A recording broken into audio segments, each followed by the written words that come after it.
तो कहानी की शुरू होते ही हमें स्पेस में घूमते हुए एक मेट्रॉइड को दिखाया जाता है, जिस मेट्रॉइड को स्पेस में एक कॉर्पोरेशन का स्पेसशिप आकर ले जाता है और साइंटिस्ट इस मेट्रॉइड के ऊपर रिसर्च शुरू कर देते हैं। और रिसर्च के दौरान साइंटिस्ट को मालूम हुआ कि इस मेट्रॉइड के अंदर एक फेसहगर था, जिसे एलियन का एग भी कहा जा सकता है, जो कि इंसान या किसी भी जानदार के अंदर जाकर एलियन को जन्म देता है। सीन कट होकर हमें रीन नामी एक लड़की से मिलवाया जाता है, जो कि किसी दूसरे प्लेनेट पर अपने भाई के साथ रहती है। उसका भाई, जिसका नाम एंडी है, वो कोई इंसान नहीं बल्कि एक एंड्रॉइड रोबोट है, जिसे रेन के डैड ने बनाया था रेन का ख्याल रखने के लिए। मालूम होता है कि रेन अपने प्लेनेट को छोड़कर एक दूसरे प्लेनेट पर जाना चाहती है, क्योंकि उनके प्लेनेट से सूरज दिखाई नहीं देता था और वो सूरज को देखना चाहती थी। और जाने के लिए उन्हें चाहिए थी एक टिकट, जो इन्हें तब मिलती जब ये अपने 12,000 वर्किंग आवर्स पूरे कर लेते। रेन एंटी के साथ मिलकर अपने वर्किंग आवर्स पूरे कर लेती है और जब टिकट लेने के लिए जाती है तो उसे पता चलता है कि अब रूल्स चेंज हो चुके हैं। पहले जो टिकट 12,000 घंटे काम करने के बाद मिलता था, अब वो टिकट 24,000 घंटे काम करने के बाद मिलना था।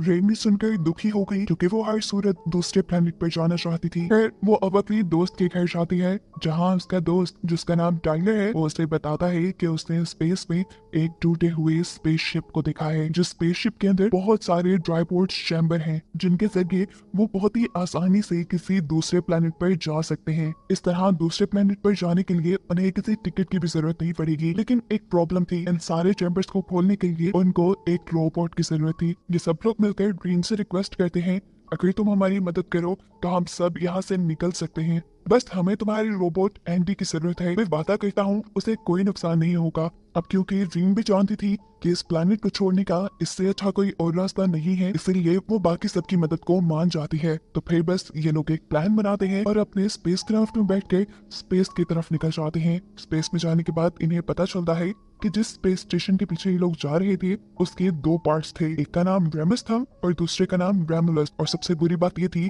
कि रेमुलस अब तबाह होने वाला था, वो भी सिर्फ 37 मिनट के अंदर। ये सुनकर सभी डर जाते हैं, लेकिन टाइगर सबको हौसला देता है और कहता है कि वो लोग सिर्फ 30 मिनट में ही अपना काम खत्म करके वापस आ जाएंगे। ये कहने के बाद टाइलर एंडी और अपने एक और पार्टनर को लेकर रेमुलस के अंदर चला जाता है और बाकी इनकी ग्रुप की तीनों लड़कियां रेमस में बैठकर उन्हें देख रही थी। एंडी रेमुलस के सिस्टम को खोल सकता था। एंडी के रेमुलस को खोलने के बाद ये लोग अंदर जाते हैं और ये देखकर वो हैरान थे कि रेमुलस का एक हिस्सा ऐसे तबाह हुआ था जैसे वो मेल्ट हो गया हो, और यहाँ पे आधा मेल्ट हुआ रोबोट भी पड़ा था। खैर, अभी इन सब पे ध्यान देने का वक्त नहीं था। ये लोग आगे जाकर ड्राई पोर्ट्स को ढूंढते हैं, जो इन्हें मिल भी गए, लेकिन बुरी बात ये थी कि इनके अंदर ज्यादा फ्यूल नहीं था। इसीलिए अब ये लोग स्पेस स्टेशन के अंदर फ्यूल को ढूंढने लगे।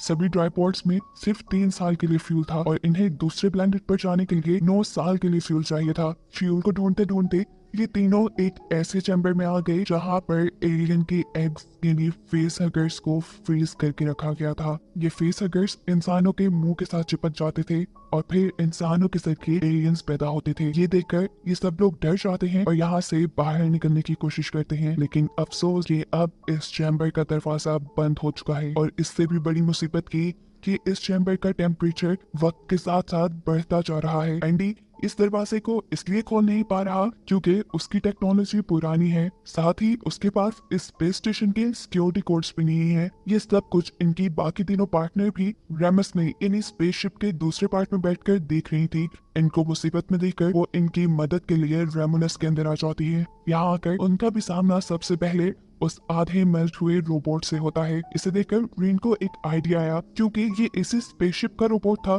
इसीलिए उसके पास इस स्पेस स्टेशन के सिक्योरिटी कोड्स हो सकते थे। और अगर इस रोबोट की चिप एंडी के अंदर डाल दी जाती तो वो भी इस काबिल हो जाता कि इस पूरी स्पेसशिप के सिस्टम को कंट्रोल कर पाए। इसीलिए वो इस रोबोट की चिप को निकालकर अब उस चैम्बर के पास पहुंचती है, जिसके अंदर वो तीनों पार्टनर्स फंसे हुए थे। दरवाजे में बने हुए एक होल से वो ये चिप एंडी को पकड़ाती है। एंडी ये चिप अपने अंदर लगा लेता है और फौरन ही रीबूट होना शुरू हो जाता है। जितनी देर में एंडी का सिस्टम अपडेट हो रहा था, इतनी ही देर में इस चैम्बर का टेम्परेचर इतना ज्यादा बढ़ चुका था कि अब फेस हगर्स भी मेल्ट होने लगे थे, जिन्हें पहले यहाँ पर फ्रीज करके रखा गया था। बर्फ के मेल्ट होते ही फेस हगर्स आजाद हो जाते हैं। सिस्टम अपडेट होते ही एंडी ये चैम्बर खोल लेता है और ये लोग जल्दी से बाहर निकल जाते हैं। और इससे पहले कि ये लोग इस चैम्बर को दोबारा बंद कर देते, उस चैम्बर में से एक फेस अगर जंप करके इनकी एक साथी के ऊपर हमला कर चुका था। उसने पूरी तरह इनके साथी के फेस को कवर कर लिया था, जिससे जान छुड़वाने के लिए रिन को यहाँ एक आइडिया आता है। वो यहाँ एक फ्रीजिंग गन से इस फेस अगर की टेल को फ्रीज कर देती है, जिसके बाद फाइनली ये लोग उसके मुंह से इस फेस हगर को निकालने में कामयाब हो गए। लेकिन इन्हें ये मालूम नहीं हो पाया कि उस फेस हगर ने इस लड़की के मुंह में कुछ इंजेक्ट कर दिया था। अभी ये लोग इसी मुसीबत से निकले ही थे कि एकदम से स्पेस स्टेशन के दोनों हिस्सों के दरमियान वाला चैम्बर बंद हो गया और ऐसे ये लोग दो टीम्स में बट कर रह गए। एक टीम में थे रेन, एंडी और टाइलर, जबकि बाकी सब लोग दूसरी टीम में थे। रेन यहाँ नोटिस करती है कि एंडी नई चिप के डलने की वजह से बहुत ज्यादा एडवांस हो चुका है। वो ज्यादा अच्छे से कम्युनिकेट कर पा रहा है, बोल पा रहा है। दूसरी तरफ वो लड़की जिसके ऊपर फेस हगर ने हमला कर दिया था, उसके पेट में दर्द होने लगा था। वो यहाँ पर एक एक्सरे डिवाइस इस्तेमाल करती है अपने पेट के अंदर देखने के लिए, तो उसे मालूम होता है कि उसके पेट में एक एलियन है जो एकदम से उसका पेट फाड़ कर बाहर भी निकल आया और उसके बाहर आते ही इस लड़की की मौत भी हो गई। ये सब कुछ रेड, टाइलर और एंडी भी देख रहे थे। इससे पहले कि ये लोग कुछ कर पाते, दूसरे लोगों के पास एक फ्यूल टैंक भी ब्लास्ट हो गया, जिससे रोमस यानी स्पेस स्टेशन के उस हिस्से में आग लग गई। यानी अब टाइलर और रेन के उन दोनों साथियों की जान खतरे में थी, जिन्हें ये लोग बचाने का फैसला करते हैं। लेकिन ये काम इतना भी आसान नहीं था। इन्हें बचाने के लिए इन तीनों को उस चैम्बर से भी गुजर कर जाना था जिसमें फेसहगर्स थे। यानी ऐसे इनकी अपनी जान को भी खतरा हो सकता था। लेकिन ये लोग हाथ बांध कर भी नहीं बैठ सकते थे। ये लोग कुछ सोचने के बाद एक प्लान बनाते हैं। रेन ये बात जानती थी कि ये फेसहगर्स इंसानों की बॉडी टेम्परेचर और शोर की वजह से उन्हें डिटेक्ट कर पाते हैं। ये लोग वैसे उन्हें देख या पहचान नहीं सकते, सो इसीलिए इन्होंने फैसला किया कि ये लोग चैम्बर का टेम्परेचर इंसानों के टेम्परेचर के मुताबिक कर देंगे, जिससे इंसानों का अंदर होना इन्हें पता नहीं चलेगा और बिना शोर किए ये लोग आगे बढ़ जाएंगे। और इसी प्लान के मुताबिक ये लोग आगे बढ़ने लगते हैं। दूसरी तरफ रोमस में उन दोनों बहन भाइयों को दिखाया जाता है। वो लोग आग से अपनी जान बचाने के लिए आगे बढ़ रहे थे, लेकिन तभी उस लड़की का सामना हुआ एक एलियन से।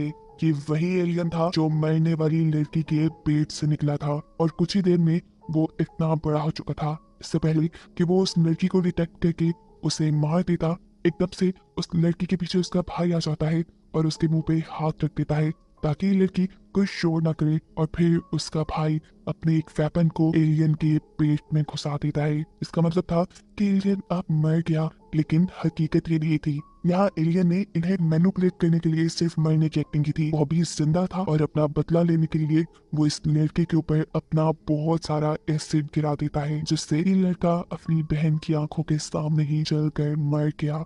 ये देखकर वो लड़की बहुत सारा डर चुकी थी। अपनी जान बचाने के लिए वो चैम्बर की डोर की तरफ भागती है, लेकिन चैम्बर का दरवाजा बंद था। खौफ में उसने चैम्बर का दरवाजा खड़काना शुरू कर दिया। ये बात जाने बगैर कि ये एलियन शोर से ही अट्रैक्ट होते थे। उसकी आवाजें सुनकर एलियन भी उसका पीछा करना शुरू कर देता है, जबकि दूसरे चैम्बर में मौजूद टाइलर और रेन भी उसकी आवाजें सुन पा रहे थे। उसकी चीखने चिल्लाने की आवाजें सुनकर टाइलर भी बुरी तरह डिस्ट्रैक्ट हो गया और चलते हुए उससे शोर हो गया। ऐसे बहुत से फेसहगर्स उनकी तरफ अट्रैक्ट हो गए। इन सब की जान खतरे में थी, लेकिन यहाँ पर एंडी इन दोनों की मदद करता है और इन दोनों को ही वक्त रहते उस चैम्बर से बाहर निकालकर फेसहगर्स से बचा लेता है। फाइनली अब ये लोग दूसरे चैम्बर में आ गए थे जहाँ ये लोग सेफ थे। इस चैम्बर का दरवाजा स्पेसशिप के दूसरे हिस्से के साथ भी मिल रहा था, जहाँ पर वो दूसरी लड़की मुश्किल में थी। उसके पीछे एलियन पड़ा हुआ था। वो लड़की जोर जोर से इनके चैम्बर का दरवाजा खड़काती है, लेकिन एंडी ये दरवाजा नहीं खोलता। लेकिन एंडी उसकी मदद नहीं करता, क्योंकि अब उसका मकसद इंसानों की हिफाजत करना नहीं रहा था। क्योंकि उसके अंदर की चिप रिन ने स्पेस स्टेशन के रोबोट की चिप के साथ बदल दी थी, इसलिए अब उसका असल मकसद था इस स्पेसशिप को बचाना। और क्योंकि स्पेस स्टेशन के दूसरे हिस्से में एलियन था, इसीलिए उसने ये दरवाजा नहीं खोला कि कहीं एलियन स्पेसशिप के इस हिस्से में भी आकर तबाही न मचा दे। ग्रीन एंडी को कहती रह जाती है दरवाजा खोलो, वो खतरे में है, लेकिन एंडी उसकी एक बात नहीं सुनता और सामने दूसरे चैम्बर के अंदर इनकी आंखों के सामने ही एलियन उस लड़की पे हमला करके खत्म कर देता है। उसकी मौत ग्रीन को पागल कर चुकी थी। उस समय वो एंडी के मुंह पे थप्पड़ मारती है और कहती है तुम पहले जैसे नहीं रहे, तुम बदल गए हो, संग दिल हो गए हो। खैर एंडी खुद ज्यादा रिएक्ट नहीं करता और रेन और दूसरे साथी को लेकर इसी स्पेस स्टेशन में मौजूद एक लैब में आता है, जहाँ साइंटिस्ट ने बहुत सारे एक्सपेरिमेंट करके एक ऐसा लिक्विड बनाया था जिसकी मदद से किसी भी इंसान की किसी भी बीमारी को ठीक किया जा सकता था। यहाँ तक कि वो इंसान जो बिल्कुल मरने के करीब था उसको भी जिंदगी दी जा सकती थी। रेन यहाँ पर एक वीडियो भी देखती है जिसमें उनकी इस लिक्विड का डेमो दिया गया था। एक बीमार माउस यानी एक बीमार चूहे के अंदर जैसे ही इस लिक्विड को इंजेक्ट किया गया तो एक ही सेकंड में वो दोबारा पहले जैसा सेहतमंद हो गया और चलने लगा। ये लैब में इन्हें कुछ ऐसे वेपन्स भी मिलते हैं जिसके जरिए एलियंस को मारा जा सकता था। इन्हीं वेपन्स को लेकर ये लोग इस लैब से बाहर आ जाते हैं और लैब के अंदर दोबारा मॉनिटर स्क्रीन पर हमें उसी चूहे को दिखाया जाता है जो पहले बिल्कुल ठीक हो गया था। एकदम से उसकी बॉडी फट गई, जिसका मतलब था कि वो लिक्विड पूरी तरह सेफ नहीं, उसका एक बहुत बुरा साइड इफेक्ट भी है। वेपन्स लेकर ये लोग भी स्पेसशिप के ऐसे हिस्से में पहुंचे थे जो हिस्सा बिल्कुल किसी केव की तरह लग रहा था। असल में ये केव नहीं था, ये भी एक चैम्बर ही था जिसकी दीवारों के चारों तरफ बड़े बड़े एलियंस सो रहे थे। इनसे बचने के लिए ये लोग खामोशी से आगे बढ़ने लगे, लेकिन अचानक टाइलर को अपनी साथी की आवाज आई, उसी साथी की जिस पर एलियन ने हमला करके उसे मारा था। असल में वो अभी पूरी तरह मरी नहीं थी और एलियन उसे उठाकर यहाँ ले आया था। ये लोग उसकी मदद करने के लिए वापस पीछे जाते हैं और किसी तरह उसे एलियन से छुड़वा लेते हैं। उसकी हालत बहुत ज्यादा खराब थी, वो किसी भी वक्त मर सकती थी। इसीलिए यहाँ टाइलर इस लड़की को लैब से उठाई हुई मेडिसिन को इस्तेमाल करने को कहता है। इनकी बातों के शोर से यहाँ पर एलियंस अट्रैक्ट हो जाते हैं और उनमें से एक एलियन टाइलर और एंडी के ऊपर हमला भी कर देता है। ये देखते हुए तेजी से रीन अपनी दूसरी साथी को एक एलिवेटर में छोड़ देती है और फिर एंडी को बचाने के लिए जाती है, क्योंकि एलियन के हमले की वजह से टाइलर तो अब मर चुका था। रेन एंडी को पकड़कर उसके सर से वो चिप उतार देती है जो इस स्पेसशिप के रोबोट की उसने एंडी के अंदर डाली थी। ये चिप निकलते ही एंडी बिल्कुल पहले जैसा हो जाता है। अभी उसने ये किया ही था कि इतने में बहुत सी एलियंस ने उनके ऊपर हमला कर दिया। इससे पहले कि इस हमले में रेन या एंडी को कोई नुकसान होता, रेन यहाँ पर अपना दिमाग चलाते हुए इस स्पेसशिप की आर्टिफिशियल ग्रेविटी को खत्म कर देती है और ये सब एलियंस हवा में उड़ने लग जाती है। जिसके बाद रेन अपना वेपन उठाती है और एलियंस के ऊपर हमला करना शुरू कर देती है। उसके इस हमले से काफी सारे एलियंस मारे जा चुके थे, लेकिन फिर बदकिस्मती से उसके हाथ से उसका वेपन छूट गया और ऐसे एक एलियन बहुत करीब आ गया उसकी। वो उसे बिल्कुल मारने ही वाला था, लेकिन वक्त रहते ही एंडी ने उस एलियन के ऊपर हमला करके उसे मार दिया और अपनी ड्यूटी पूरी की, रेन को बचाने की ड्यूटी। दूसरी तरफ एलिवेटर के अंदर हमें उस लड़की को दिखाया जाता है जिसके ऊपर एलियन ने हमला किया था। उसे बहुत ज्यादा दर्द हो रहा था, इसीलिए वो टाइलर का दिया हुआ वो इंजेक्शन जो साइंटिस्ट ने लैब में तैयार किया था वो खुद के अंदर इंजेक्ट कर लेती है।